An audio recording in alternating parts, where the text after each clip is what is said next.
Welcome to the Speckle Park podcast, where we look behind the scenes at the incredible breed designed to maximise profit, minimise inputs to build a high-performance commercial herd.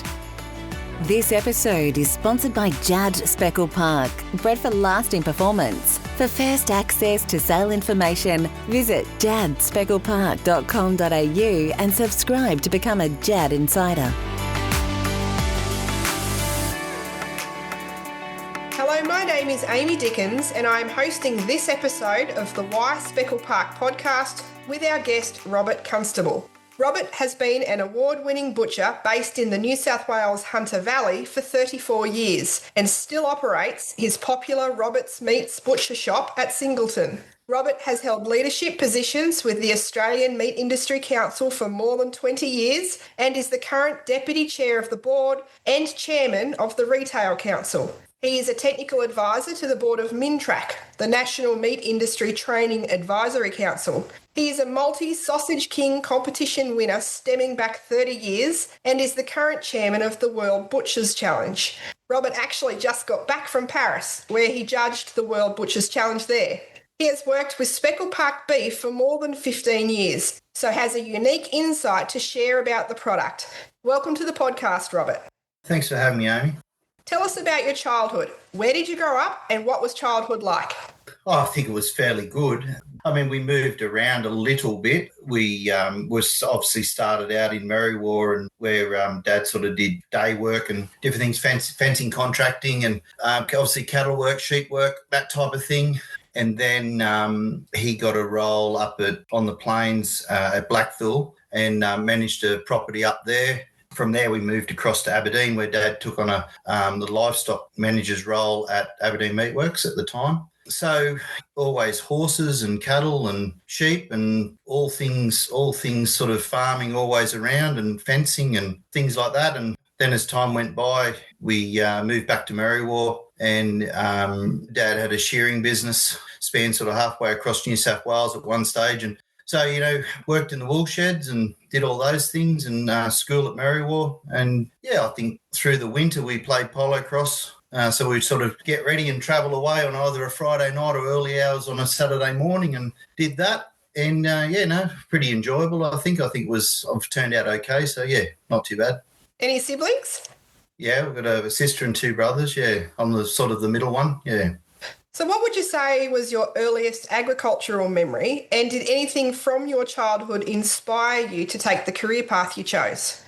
Oh, I mean, probably the earliest is probably similar to a lot of people, sort of, loading the horses up early in the morning and heading mustering on your little pony, and Dad telling you to keep up all day and lunch under a tree and things like that. I suppose they're the things that I remember most. So, probably it would have been in the day, probably sheep work really, but possibly, cattle work on another day. But, that's there. I think they're all great memories and a bit of slave labour, At what point did you decide you wanted to become a butcher?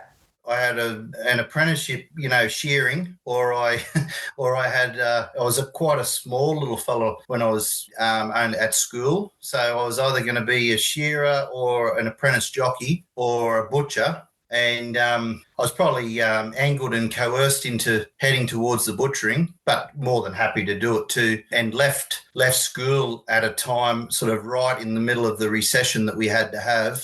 And I think there was like 17 in year 10 that year. And I think three of us got jobs and everyone else had to go back to school. And the three that got jobs all got jobs in butcher shops. So it was seemed to be a good solid trade. And the years of my apprenticeship inside the shop, I remember as fairly tough as far as the shop trying to make money. Where did you do your apprenticeship? I did my apprenticeship with Hopkins family at Merriwa, but I only spent 12 months there and then they moved me to their shop at Denman. I actually early finished my apprenticeship and then actually started my own shop back at Merriwa I was only just out of my third year. The apprenticeship was 4 years, so I was just out of my third year and had completed everything and they signed me off and I started up my own shop. So what do you enjoy most about the trade? Oh, probably the people. Just being able to work shoulder to shoulder with people, and I sort of like to create people. Like you take someone who's a little bit not as outgoing as what they could be and sort of find something in them and just try and create something, mould something out of them, give them confidence to move forward and be good at what they do. I see myself as pretty good at what I do, so I think they feel as if they're working for someone that they can, progress. I just think, you chatting to customers and it's a full-on thing. You're in a bit of a fishbowl, really, like people are sort of all looking in all the time and what's going on here. And I just think working with your hands, just continually just working with your hands and creating stuff too, I think that's a very good for your mindset. It must be a thrill to get customer feedback and to refine the craft and the product from there. Yeah, and a lot of boys at work and the girls, they call it tricks, Rob's tricks. Well, it's not really tricks. It's just experience and knowing the way something should eat. So, that piece of gristle needs to come away because when I eat it, it's going to be a better experience. Whereas a lot of butchers are a bit more cut it, put it out. That's the way it is. I've just got little techniques of how we do things and just to make that eating experience a lot better. Fantastic. I understand you ran multiple butcher shops at one stage. Can you please share your career story to date? Unfortunately, the first shop that I had, there was a really large fire in Merriwa and it took out Mum's Cafe and my butcher shop and, basically that whole building. And me being a young fella just starting out, actually, didn't actually have my own insurance on my part of the business. And thankfully, I've got a nice mum and dad, and they took on that hassle at the time. But yeah, from there, I had a little short stint in Cessnock, and then I saw a job come up in Singleton at a supermarket which was Franklin's back then, Franklin's Fresh. I was in 97, so I got a casual butcher's job there in August, and by the October I was the manager and didn't look back and really loved my time with Franklin's. I worked for Franklin's in Singleton, Maitland, and then I worked for Franklin's Big Fresh in Sydney, ranging from Strathfield, Burwood, Leichhardt, and then finally over at Brookvale. And ran meat departments in all of those. And these are departments that back then were doing 160,000 a week, 10 butchers, 10 wrapping girls, big concerns, to the point where as the manager, you weren't even really on the knife. You're actually standing back, conducting the show, really. Thoroughly enjoyed working for that company. Really good company. And there's a lot of fellas that are still in the industry now that work for MLA and all sorts of places that were also, and TAFEs and all sorts of things that I still mix with, that were the managers of different locations for Franklin's as well. So yeah, it was a really good time. From there, I came back to the Hunter, managed a shop in Maitland, and then back to Branxton. Shop in Branxton, and then Dad rang me up and said, there's a shop on the market at Scone. What do you think? And I said, well, there's a shop on the market at Denman as well. And so anyway, we took over both the shops within a week of each other, one shop 1 week and one the next, basically. Then we, it wasn't long. It was probably only 12 months we branched out into Muswellbrook. Then another probably 18 months and we branched out into Singleton. At one stage, we ran 2 shops in Singleton for quite a while. And also we bought a shop over at Forster. So we had six shops going, yeah. At what year are we talking that you would have had the 6 shops rolling? Well, it was through the Kevin 07 and Julia 08 years. So, yeah, through that, probably, that's 2007 through to probably be about 19. Yeah, something like that, 2019, yeah. So you've since scaled back a little? Oh, a lot.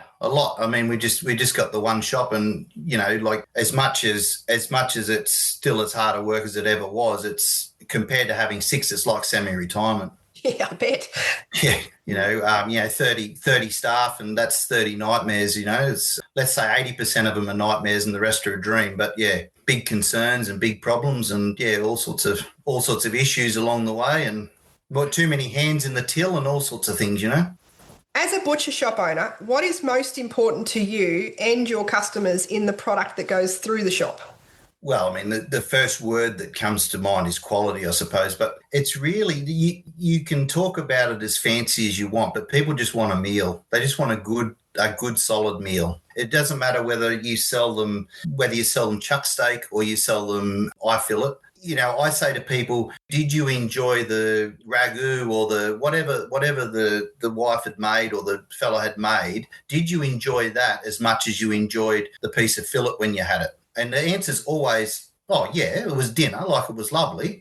I said, well, that's why we have to sell everything. It's not really, when it comes to quality, it's the quality of a product all the way across the board. It's not really like, he sells something special, that's why we go there. I think every item has to be fit for purpose and special, that good enough. Even if you're having rissoles for dinner, they need to be good rissoles. I got some good stuff, but these rissoles are terrible. We sort of have a motto that if we like it, we'll sell it.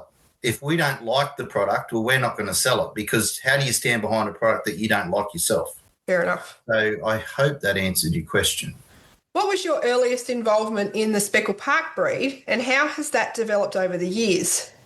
John Quayle and Dad bought a bull that was a reserve champion at Melbourne Royal. And John had 40 Angus heifers, and he joined those, and obviously the following ensuing after that, we got those calves through the shop, and away we went from there. So from that time forward, obviously the early days we probably only sort of had trickles coming through, and it wasn't a solid amount until such time as we ended up joining all the commercial cows to Speckle bulls.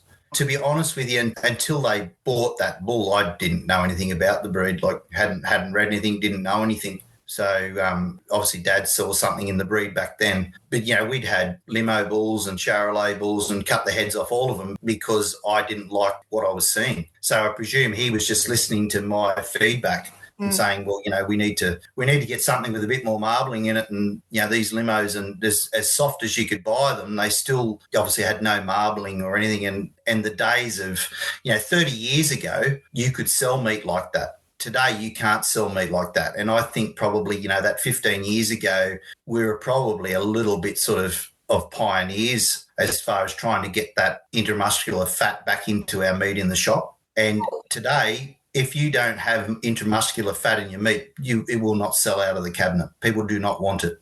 Can you recall when you experienced those first bodies come through the shop, what you observed? No.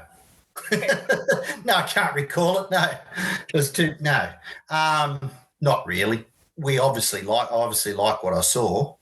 Oh, look, a lot of things have changed. That feed ration, all sorts of things have changed over the years, and how we've done things. So I probably can't really give an honest answer to that, but only to say that it was obviously good feedback, because you kept at it. We're still kept at it. Yeah. What makes Speckle Park beef unique from your perspective as a butcher?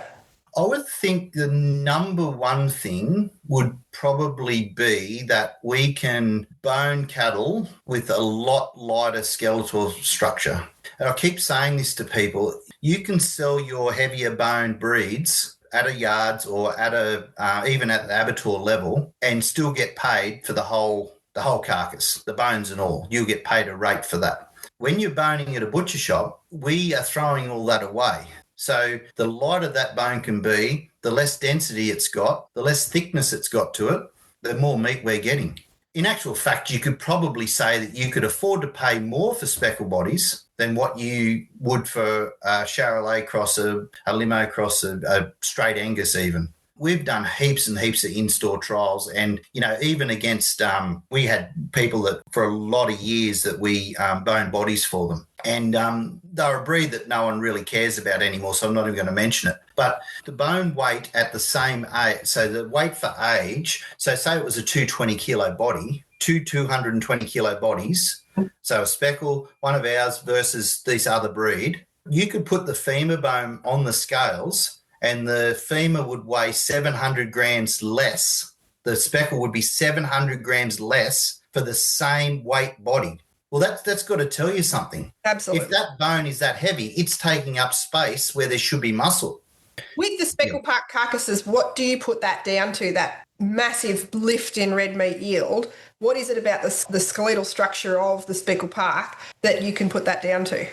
Well, I think you can see it when the cattle are standing there. Like I can see it in their cattle here. Like you wouldn't say you look at them and they're just all meat, but you definitely say you'd look at them and say they're fine boned. Like, I think you can tell that by looking.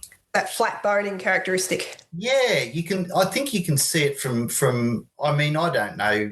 I'm not saying I'm anything special and saying I can see it, but I'm just saying I think you can see, little short legs. Well, why do we need cattle with a heap of leg under them? That bone's worth nothing. So short little femur bones, and that's what we're looking for with a heap of meat on them. And as long as they can walk around and carry themselves, well, what more do you need? Exactly. What other observations have you made about Speckle Park beef, including the level of marbling at a younger age, meat texture and colour? Yeah, for sure. So at the shop, we only take, obviously we have to buy speckled calves off people as well, vealers, and we just say that, look, they can be whatever they can be, but they have to be by a purebred bull. That's it. They can be an F2, they can be an F3, they can be whatever they want, as long as the bull they buy a purebred speckled bull. That's all we say. In saying that, sometimes you don't know whether the marbling has come, it could have come from the female. You don't 100% know. But what I will say is that, at 12 months of age and sometimes even less, calves coming through have that fleck through the meat. And we sell, obviously, carton meat in the black brands. There's 100 of those different Angus brands out there. And the Angus breed, I see, is just getting rawer and rawer. The intramuscular fat is just not there unless they're feeding these cattle to a lot longer. They might be, 300-day fed cattle, or at least, the box will say 120, but I bet you they're there a lot longer than that to be the size they are for that matter, They've obviously they've been backgrounded a long time before actually going on that final feed. But we'll see like heifers and steers come through at 12 months and just like butter. The colour and the fineness of the actual muscle itself, it's a hard thing to explain the fineness of a muscle, but you do enough of it and you know. Mm-hmm. Like the butcher I did my trade with, Mark Hopkins, and he's still out and about doing his thing. He used to say, everybody that comes into the shop, we need to cut a steak off it and eat it so that we know what it's like. I don't agree with that. I think if you're good enough and do enough of it, you will know when that body comes in what it's going to eat like. I don't want to sound wankerish, but after 34 years, if you don't know, you may as well give up. Fair enough. It's hard for me to say to someone, that many people come in the shop and say, teach me this, show me this. Well, yeah, I can, but I'm only going to tell you. What you take out of that's up to you, whether you can learn it or not. So it's a difficult thing. But, yes, bodies of beef that just peel off the bone easy, well, they're soft. If it comes off the bone easy, it's soft meat. Colour has a bit to do with it, but it's not as big a deal. But, yes, we need to, if you're going to sell vealers to a butcher shop, they need to be from obviously the right type of vealery bull, and they need to have have that high marble score in that bull so that, like, I'll often ring Dad up and say, where did those calves come from? What are those calves? Because send me those all the time. So even in amongst, you can say, Speckle Park's the bee's knee. Well, I can tell you, not all Speckle Park's the bee's knee. You do enough of it, and I think you get to somewhere where you can actually get that consistency at least 80% of the time. For sure.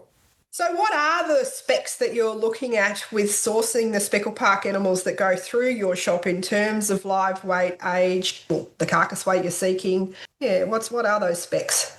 Well, ours are very wide, extremely wide. But in saying that, like, we send 9 at a time when we kill, and that could range from 300 dress weight, and it could come all the way back down to 185. So calves a bit later maturing or whatever, they kept a bit longer.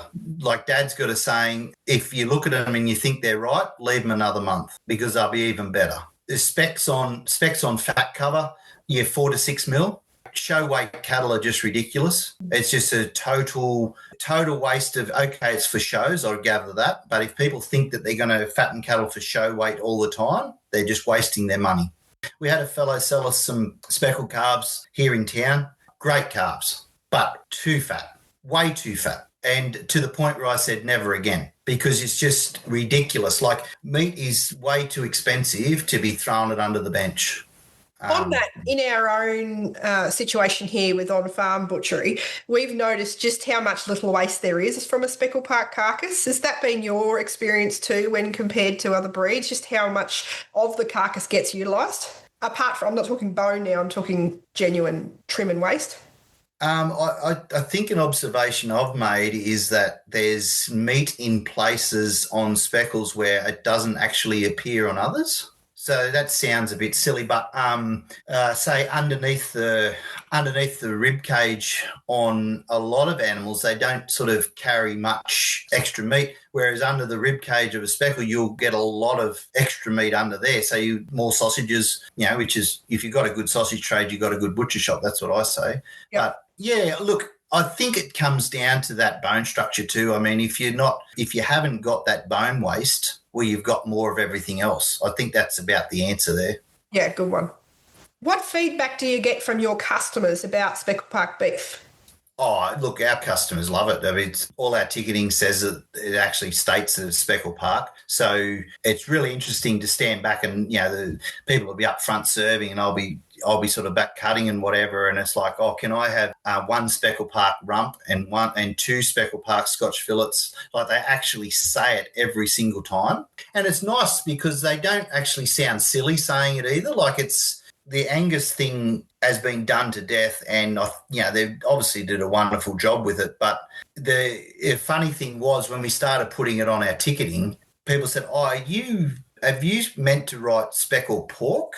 And it's like, so then the education thing comes in to say, no, look up here in the photo. This is the cattle. Then we had to. Well, you're probably still doing it once a week now, educating people. Which, again, I suppose we're every day in there, working for the breed sort of thing to do that, It's excellent. So what is it, though, that those customers are saying to you when they come back next time with feedback? Well, obviously it's about the tenderness. It's about the flavour. Again, I don't know, because, you've been eating it even at home for 15 or 16, 17 years, you haven't actually had anything different for a long, long time. And we don't sort of order a steak when we go out generally, because we're pretty well spoiled here. So one thing people do say is they say, I was never a fat eater, but I eat the fat and all at the same time. So that's probably one thing that people sort of do say. And I've got to say, I was always a trim the fat off, and, as a kid, and, Dad would always eat everyone's fat at the end. But now, I'll just cut straight through a steak and eat the fat and everything as I go. Yeah. So it's obviously got a nicer flavour, because I didn't like that flavour as a kid, or whether maybe my palate's matured a bit too. I'm not sure, but it does definitely have a different flavour. Yeah. I find that fat far more palatable with Speckle Park compared to some other breeds as well. And where other breeds, you eat a few, you eat a piece and you kind of go, ooh, my body's telling me to pull up now on that fat. Whereas I don't get that with Speckle Park. Yeah, for sure. Yeah. It's interesting. Where do you place Speckle Park beef in terms of pricing versus alternatives in the market? The long and the short of it is, good quality is good quality. And if you could say it was 20 cents a kilo, it might be 20 cents a kilo, but what's that anyway? 20 cents a kilo standing in the yards is okay, but 20 cents a kilo to me in the shop means nothing. So I don't know that you are getting a premium. I think if a premium brand started up, yes, you could possibly get a premium. But until such time as, Speckle Park brands or certifications start to come through, I don't know that you're going to be able to demand any more money for it, other than in an individual butcher shop, that says, well, as we do, that every week of the year we have Speckle Park beef. And customers that keep coming back for just that. Exactly. And from far afield too, like, you from towns away and all sorts of things. We're back for some more, we don't get here very often, but we're back to pick up some more, So where do you get your animals processed? And I guess just going into that carcass specs a little more, the carcass specs, what are you chasing there? We kill at Picton. Oh, yeah. Yeah, we've killed there for quite a while now. The yield out of there is exceptional. We haven't had cattle yield that well for years, and mainly because it's a lot of it's about old school butchering. Not mucking around with the carcass too much after you've knocked the skin off it and quartered it. Like at Picton, all the hanger steaks and everything's all still hanging in it. I think just getting it done at a smaller processor, that certainly helps. Yeah, like I said about our specs, our specs from farm gate to shop is basically just as long as they're obviously got to be good cattle, but as long as they're at least by a purebred bull. And when they're ready, they're ready. and look, we need to be able to sell Mrs. Brown a smaller steak, and then Mr. Jones, who wants to spoil him and his mates on the barbecue and have some massive big tomahawks, well, we need to be able to do that. So we've just learnt over the years that bit of mix and match, and I think that works for us. And look, to be honest with you, those bigger bodies make you more money. It's just that effect of, bigger, you get more bang for your buck all the way along. So yield is everything, and that's certainly what we're seeing out of them. It has been in the media a lot lately about how difficult it has been for small operators to get smaller lines of animals processed. Have you come across those challenges at all?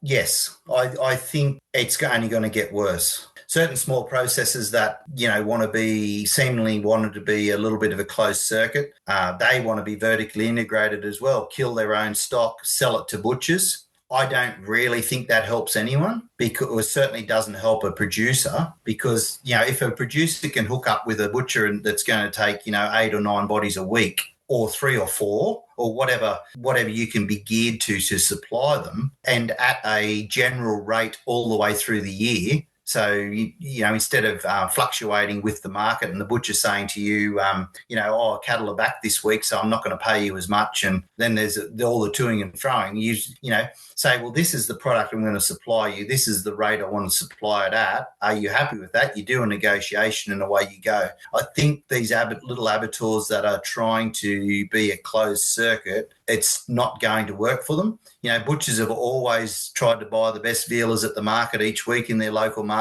or from someone who feeds a few down the road, or however it is. I just think if they can stay out of that business and actually be in the business of, processing them and getting them out, that'd be much, much better for the industry. But yes, it's an issue, and I think you'll find more like Victoria, we'll start to see some real micro works start to open up. Maybe even larger killing trailers go around and do a heap in a bunch and move on. The problem with that is I think regulation's an issue, and what I say in a lot of meetings is regulations only apply to the regulated. Everyone outside that apparently does as they please. And I won't get into it, but a lot of on-farm stuff, people need to start looking at the regulations of what the rules are around that. And, you say, you send them into the butcher in town or whatever. Well, that's actually the correct thing to do. And that's what most people do. But there's others out there that aren't doing that. And, I also say that I think there's more meat sold outside a butcher shop in a town than what there is sold from a butcher shop in a town. Yeah, it's the biggest black market going around. Everyone's got a mate that has a mate that sells him meat cheap, and so it's going on. I don't think it's good for anyone because there's no vet checks. There's nothing, what is the meat? What's the animal? So the issue is money, and to run a small abattoir is expensive, and I just don't think they can get the return out of it unless they've got the throughput. It's a bit of a similar to the dairy farmers, you get big or get out. That's it. So for the podcast signature question, how would you answer the question, why Speckle Park? I'd probably say, why not? I've thought about this question a few times and didn't really know how to answer it, but I suppose the proof's in the pudding for us. No one's been at it in a butcher shop as long as us, and if you don't believe me, I don't care. That's my attitude. I just think that we would have changed. Why are we still doing it? We're quite happy to cut the heads off the bulls and move on and do something else and change to the next best thing. But I don't think there is a best thing out there. I think they've got the mix of everything you need. And I think that breeders need to know what their market is, and probably even to the point keep their options open, rather than sort of saying, we breed for backgrounders, or we sell them straight off the cow, or, we feed a few ourselves and then take them to market. I think it needs to be a bit of everything. And obviously, as you would know, on farm or whatever, you gather income from all sorts of places that you can to make the thing keep rolling. So I would just say, why not? Like, I don't think there's anything better out there. And I say to Angus breeders when they come into the shop and say, oh, we breed Angus, I said, well, why don't you buy a speckled bull and it'll help your Angus cattle out a bit. That's it. What are some of the main challenges you have faced and overcome in your journey with the butcher shops to date? Oh, the toughest years were probably the global financial. I'm not sure whether it was as bad everywhere else, but obviously everyone's got a story about that period. We had the 6th shop, or I think we had 5, and it really impacted the Hunter Valley where we are. There was miners getting put out of work. There was a lot of different scenarios, a bit of a perfect storm, and we really struggled to make money. In fact, weren't making money. And I think just sort of knuckling down and, making the decisions that had to be made, things like that makes you stronger. So that period through that global financial and coming out of it all the way through to 2016, it was a really tough period. And in amongst that, we sort of spent a lot of money and set up the shop where we are now in Singleton. And, that's a $500,000 investment to set up a butcher shop. Well, that was back then. Everyone says, oh, what's a butcher shop worth? And I said, well, I don't know. It was $500,000 to set up back then. So you tell me. Go and set one up and see how you go. But that's probably I would say, the period that's been toughest. Yeah. Yeah. What has been the highlight of your journey with Speckle Park so far? We got a silver medal, I think it was, at the Sydney Royal. Okay. In the early days in the beef eating competition. We kicked off Merriwell Speckle Select back in the day with a investor, which I think was the first ever speckle brand at the time. And we were processing up in Bickerton. I think a load of those cattle, a load of 74 steers, I think it was, still hold for a bunch of 74, still hold some of the best boning percentages in MSA ever recorded of any sort of breed. Everyone's got a data story on speckles. They outperform mostly everything. So that's not really I suppose that's why you'd like to be on here being overly excited about everything. But when you live it on a daily basis, it's hard to... It's your norm. Take yourself... That's right. It's hard to take yourself out of that zone and go, well, now Robert, you've got to be excited about this. Whereas, I've just been at the shop cutting it up and, it's just meat to me. Sure. But, yeah. What should Speckle Park breeders be doing more of or differently to share the breed's story and especially the commercial relevance of the breed? Well, I think the word commercial is the key. I think there just has to be more cattle out there. Until the day you can say, well, I went and bought a line of 200 speckle heifers, I don't know that we've gotten there.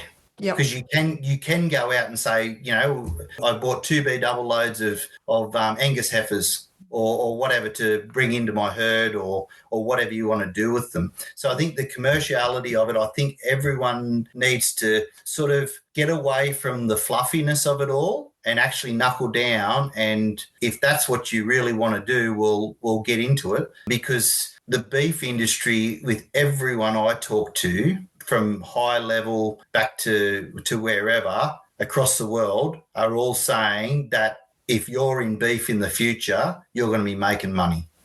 Where do you see the beef industry in 10 years' time, and what should we do now as an industry to either propel us towards that end point or change course? I see the beef industry in 10 years' time extremely strong. All the data shows that beef is outperforming all other proteins. Chicken is rising and it's always going to be there. And that is a value proposition for the consumer. I mean, the chicken's cheap. We are purchasing chicken breast fillets at the shop cheaper than what we purchased them in 2014. Really?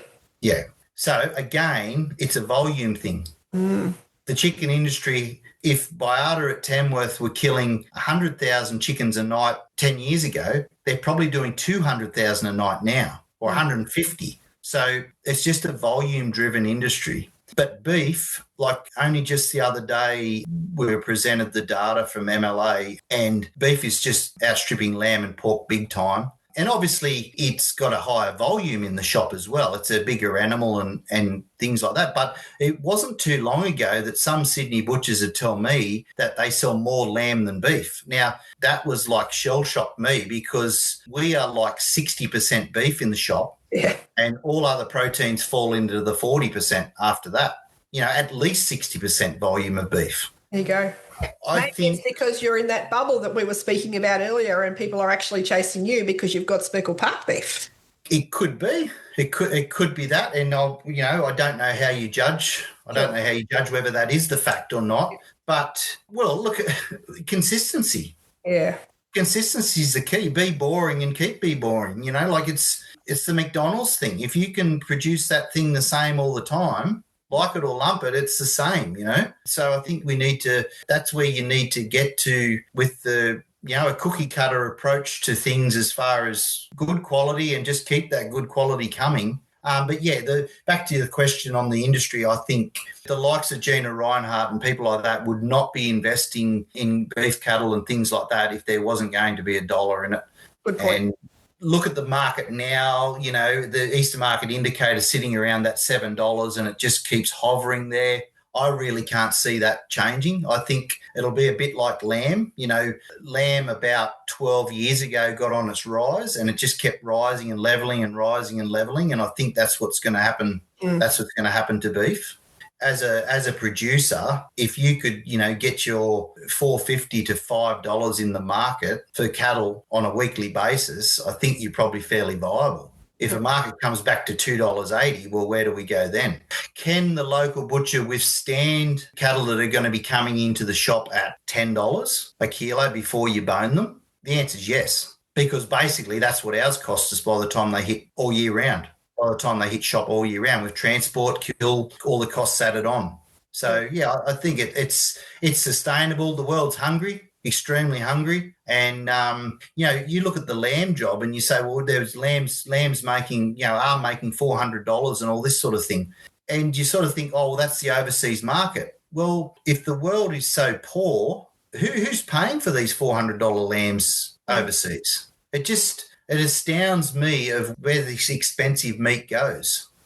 I saw, obviously checked out a few butcher shops in Paris and breast fillets, so chicken breast fillets in Paris, equivalent to Australian dollar, $46.99 a kilo. Oh, wow. Now we're like $13. Yes. But over there, it's volume of people. Yeah. It's pure volume of people. They're buying small amounts, but lots and lots of people. Sure. So as we get towards the conclusion of our podcast episode today, what's the most important lesson you've learned in your career so far? You've got to make money. Mm-hmm. Got to make money and you've got to get along with people. Yeah, so Rob 1.0 was up to about probably 36 years of age, was probably a quite edgy and quite quick to get frustrated and cranky. A lot of pressure too, but had a lot of bigger jobs and a lot of pressure on me. So I've learnt that lots of people are different. Everyone's different and you have to manage those differences to the point where, I'll have a World Butchers Challenge meeting across the world on Zoom and, you're trying to control a German man's mentality as opposed to a French or whatever it may be. And it's just, I've just learnt to be able to sort of compose myself a bit more and take control a bit more. So Rob 2.0 is a bit more measured. 2.0 is a lot more measured, but will still probably tell you what you don't want to hear. But a hell of a lot more measured and probably a somewhat nicer person at home too. Oh, that's good. Who has been your most important professional mentor? Yeah, well, this is a good one. I'm not going to say people's names because I think at just about 50 years of age, you're sort of into the stage where you're mentoring people now and, 34 years in the industry sort of thing and never have done sort of anything else. But, yeah, look, people from well-known abattoir owners out your way, higher-level CEOs, taken a bit from everyone right down to apprentices that I've had. Great. I think everyone's got something to offer. For sure. And it might even be something that you don't like, and you think, well, I'm not going to be like that because I really don't like the way you operate or do that. But yeah, lots of people along the way, but no one professionally that I could really say, well, look, you created me. To the point where my first mentor, as in my first boss, came into my shop to see me. He comes in off and on, and he came in to see me maybe 3 or 4 years ago, and I was on the bandsaw cutting T-bones. And he said, I didn't show you how to cut T-bones like that. And I just looked at him and I said, well, I haven't worked for you for 28 years. So a few changes. I'm pretty sure I've come up with my own methodology now. So, I don't really hitch my cart to anyone. I'm not definitely not a one-man band, but I just couldn't really put a finger on who. Yeah, well, that's okay. I love that you mentioned there's been so many people who have influenced your career, including your own apprentices. Yeah. That's it. So what's one piece of advice you would give someone looking to market their Speckle Park beef direct to consumers? Don't annoy the butcher. We have a lot of requests to. I'll elaborate on that. Okay. We have a lot of requests to butcher people's. We'll call it Speckle Park cattle. And when it comes down to it, they basically want you to boutique it, put it in a special little box with a nice ribbon on it, post it off in expensive refrigeration chain, and it's not really doable. It's doable if that's all we did, but we actually run a thing called a butcher shop, and customers come to the counter and we've actually got other work to do. So I think the approach, if you wanted to do that sort of thing, or you are doing that sort of thing, talk to someone who knows what they're talking about, so a trusted butcher or something like that you trust, and talk to them about the cuts of meat that you want to market and how you want to market it. Because people will give out a list and say, here's your list. How do you want it cut up? And just for instance sake, it might say, here's a topside. I want topside steak, I want crumb steak, I want stir fry, and I want a topside roast. Right? So they give them all these options. Now, this is all out of one piece of meat. We're going to get all of that. So I go back to them and say, okay, well, you're going to get 250 grams of stir fry, and you're going to get a little roast off the end, and you're going to get 3 slices of topside steak, and then you're going to get 3 slices of crumb steak. Oh, why? The list says this. So where I'm getting to is, I think, be realistic. The pretty box is not the thing that the person will remember. Work on the quality of your beef and make sure it is prime and in tip-top killable condition, ready to go. And probably where I started with don't annoy the butcher, work with the butcher more so that he feels he wants to work with you. Great. A lot of people are just a little bit about themselves. Sure. And they don't realise that a butcher shop's not an easy thing to run, so don't make it any harder for him. Yeah. Good. Last question. What is your favourite quote and why? I have 3 or 4, but I'll give you a retail-related one. Okay. So the first day I ever walked into TAFE at Newcastle, so back in 92, there was and I was all very nervous and whatever else, there was a quote on the board by a fellow, but he's dead now, by a fellow written by a bloke by the name of Ted Wilcock. He was the head teacher at the time at Newcastle TAFE. And it said, the customer is not a hindrance to our work, but the reason for it. So I think that's always, I only read it once and it's always stuck in my mind, and I don't know that too many young people will be able to think they saw something once like that and it just stuck with them. Yeah. But I do like a couple of others. I do like the old one, like it's an old dog for a hard road. I do like that. Mm-hmm. And the longest way around is the shortest way back. I do like that one too.